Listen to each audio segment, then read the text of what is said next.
One of my favorite kind of attractions is definitely dark rides. This video will be my top 25 dark rides, and this is not just pure dark rides. Coasters that have main dark ride section as a focus will be included as well. That not being indoor coasters, but just where the dark ride section is the main focus. Also simulators are included.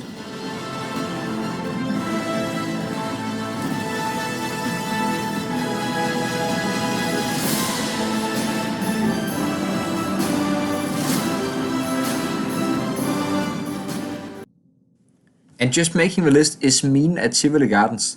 This is just such a nice little dark ride. It is super short.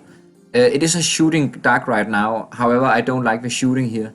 It is loud and it doesn't really add anything, and you can't really see what you're doing. So yeah, it doesn't add anything in my opinion. I like enjoying this ride more, and has especially a good section in the middle, which is beautiful, theming everywhere, and then a little drop. Next up we have Dragen in Legoland. This is a super well-rounded experience. Starts up with a well-themed queue inside the castle. The view of the castle also is just beautiful. Then have a great, in my opinion, the best quality dark ride section in Denmark. However, it is super short, and then you have a coaster part which is nothing special, which is why it isn't coming in any higher than this. Next up we have such a Danish classic. It is the Flyvende Kuffert at Tivoli Gardens. This is about Hans Christian Andersen, which is by far the most famous writer in Denmark that have ever lived. It's about his fairy tales. Many of the classic fairy tales he have written. And yeah, the animatronics here might be not the best quality, but they just fit this ride so well. And I just really like this ride. It is so atmospheric and so classic. I love it. Next up we have a ride that I decided to move up quite a lot, and that is the Temple at Legoland. This is a shooting dark ride, and it is not that good quality. It is pretty good themed from the outside.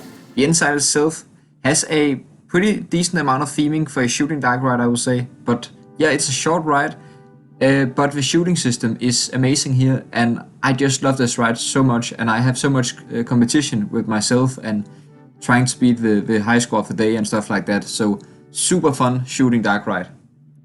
Let's jump straight from an underrated to an overrated ride with Mouse Au Chocolate in Phantasialand. Yeah, this ride you shoot chocolate at mice, and I like that concept. However, yeah, it's a shooting dark ride, and it is mostly screen based, and that's a big downside for me. This does have a nice queue line and some nice theming bits in the ride itself also, so it is quite nice, but still overrated in my opinion. Next up is Indiana River at Bobbejaavalandbr. This ride is weird, but it is awesome. I love this ride. It is a indoor flume. It is really wet, and there is theming everywhere. And yeah, it is just such a fun experience. The theming is kind of dated, and also it smells a little bit in here. Next up we have another one of those that's just super detailed, but the theming is dated. If this was up to date, it could be much higher. It is Hollywood Show at Phantasialand. But yeah, it isn't longer existent, but it was a Hollywood inspired ride with scenes from different movies. There was one with Hong Kong, and that was great. So yeah, overall a really good but dated ride. Number 18 goes to Abenteuer Atlantis at Europa. This is a great shooting dark ride. In my opinion, it is actually a perfect shooting dark ride, and my favorite one that I've ridden. It is themed to the sea, obviously. It's in the name, Atlantis. And you have to shoot these targets, and the theming is just perfect for what it is. A shooting dark ride. Amazing ride. Number 17, I have Flying Dreams at Ferrarávkandor next to Portaventura. Yeah, the thing is, this is a flying theater, and lately I rode the flying theater at Europa called Voltarium, and I was super underwhelmed. So maybe I was just overwhelmed at that point because it was my first time on a flying theater, and maybe flying theaters doesn't impress me anymore. That could be it. So maybe if I rode this again, it would move a lot down. My problem with Haunted House in Frihedentor is actually the demolition of Else's Hotel, which was my favorite dark ride in Denmark. This is such a scary dark ride. Yeah, it's brutal. There's people drowning, and there's blood everywhere, and there's a man walking with a head in his hand and human meat in the fridge and stuff like that. Compare this, all this brutal stuff to a classic haunted house atmosphere, and you have pretty much a perfect haunted house. At number 15 spot we have another ride from Europa Park. This one is Snorri. This is just such a charming little dark ride. First part have great theming, and then it have, spoiler alert, click 10 seconds ahead if you don't want to hear this, it have a simulator section. This is super fun, super well made. Yeah, just an overall charming and good dark ride, I would say. Next up at number 14 I have Hex at Alton Towerst. Of all the madhouses that I've ridden, this is by far the best one. It has a super dark and super amazing, well done atmosphere, and also it have a pre-show which I really loved and enjoyed. And then the madhouse itself is also the best one that I've ridden. I would say I've ridden some pretty good madhouses, but this still stands out from the rest. At number 13 is a pretty interesting one. It is Merlin's Quest at Toverland. This one is actually only like 10% a dark ride or something like that, because this is a super long ride and it is outside for most of the ride, and you have some good views of Phoenix. However, it have a 2 or 3 minute dark ride section, and that dark ride section is top quality for dark rides. So yeah, I feel like this could be much higher, but it could also be much lower, because most of the ride you are actually just waiting for this amazing dark ride section. Number 12 spot goes to Blå Tåget at Gardentor. This ride is insane. You have some amazing effects in here, and it's a super dark ride, and also it is quite unique, I would say. You have some really unique effects here. If you haven't ridden it, I would just say, if you haven't done it already, just don't watch any POVs and just ride it for yourself and see how weird those effects are. This is a unique ride and I love it to bits.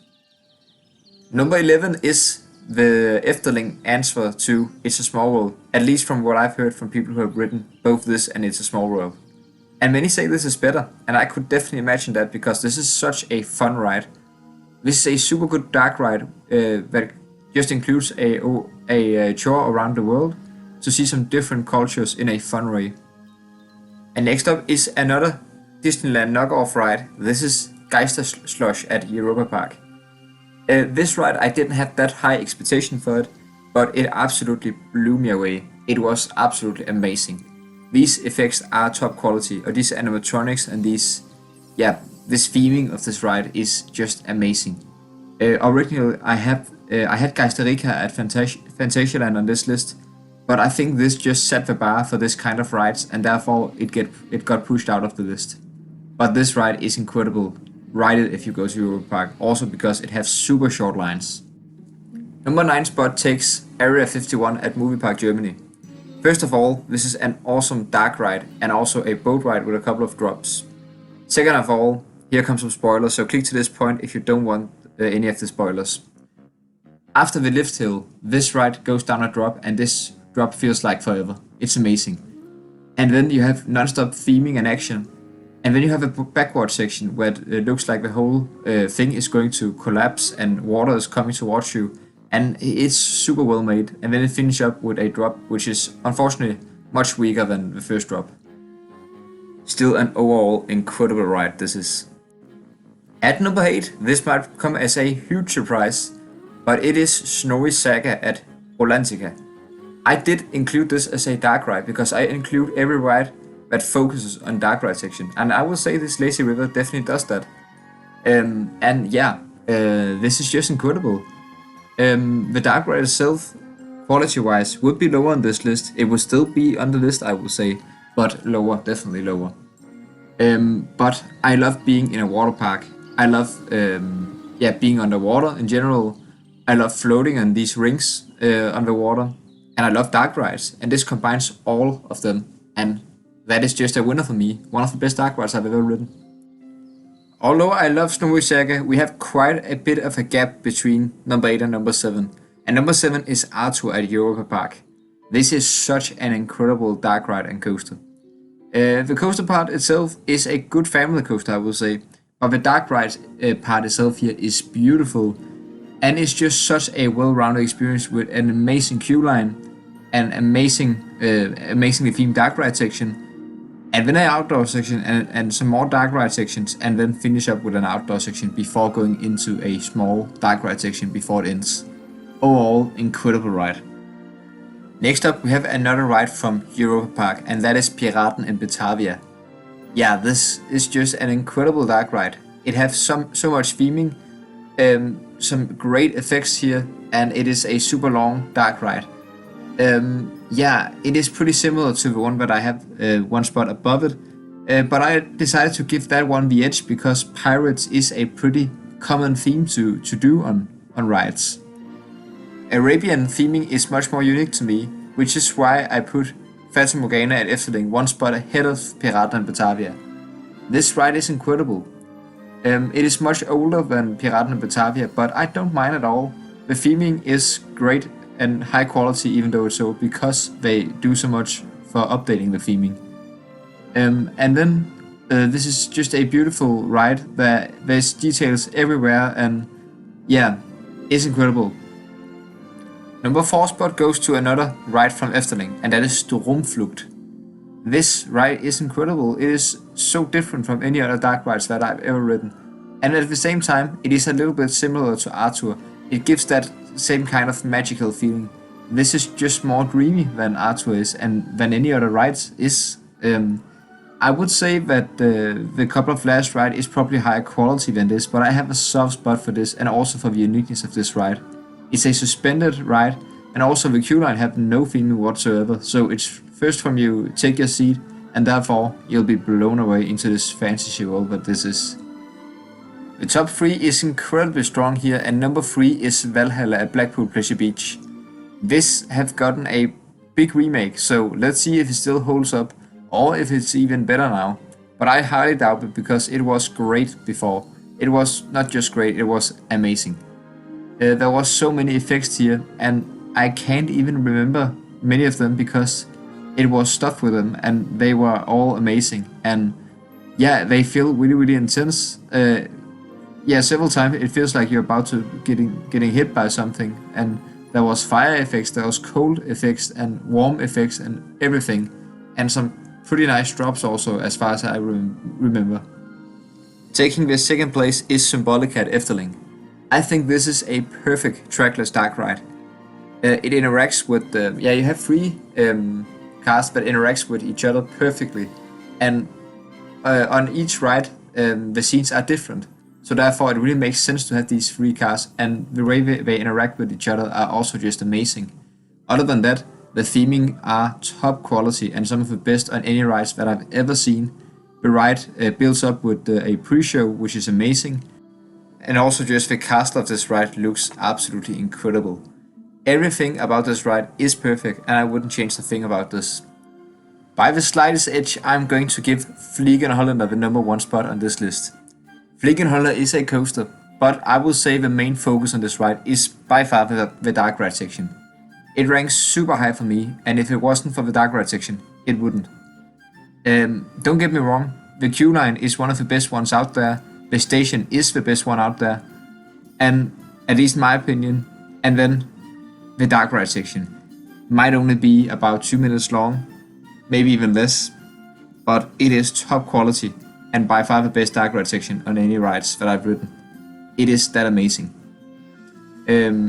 But yeah, the coaster section also just a fun family coaster to finish the ride with, and yeah, there you have it, one of the best rides that I've ever ridden. Vliegende Hollander. Thanks for watching this video. I really hope you enjoyed it. What has been your favorite dark ride that you've ridden? Comment down below. Bye guys.